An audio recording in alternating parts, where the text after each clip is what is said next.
Trump is now out of office. What do you do in terms of trying to reassert control of the Republican Party? You can't. It's lost, isn't it? I think you're right there. I don't see anybody bringing the Republican Party to heel, as it were, at this present time. Anyone like a Sass or a Toomey or a Romney, or even in the sense of leadership, Mitch McConnell. Mitch McConnell's lost it. Best he can do now is play tactics. That's the best he can do because he's lost it. I'm surprised, really surprised, that there wasn't a movement not just to hang Mike Pence, but also to hang Mitch McConnell. It testifies to Mitch's political acumen in the trenches that they weren't coming to hang him too. And let's look at Pence right now. Pence is an outcast amongst his own evangelical Christians right now because they feel like he abandoned Donald Trump in the lurch. This is a difficult time for the leadership of the Republican Party of any kind, any type, whether it's Mark Meadows on the one hand, or it's Mitch McConnell on the other, or it's Mitt Romney.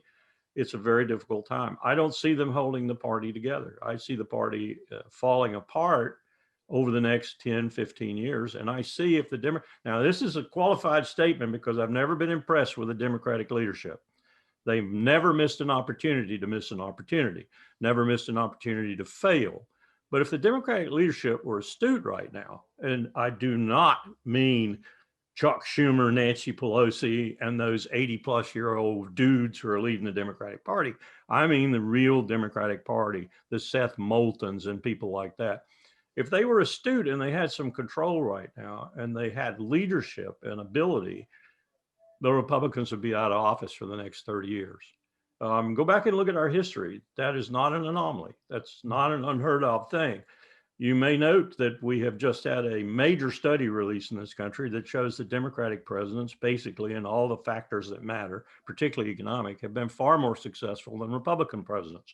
Whether you're looking at FDR, Hoover, or you're looking at Eisenhower and Clinton, they've been infinitely more successful over time than Republican presidents. Same with democratically dominated Congresses, especially when there's two houses in the hands of the Democrats. That tells you something. I think the Republican Party is headed for the wilderness. I disagree with you that Trump is going to come back with any power. I think Trump is dead. I think he's going to be in the wilderness and he's going to struggle to get out of that wilderness.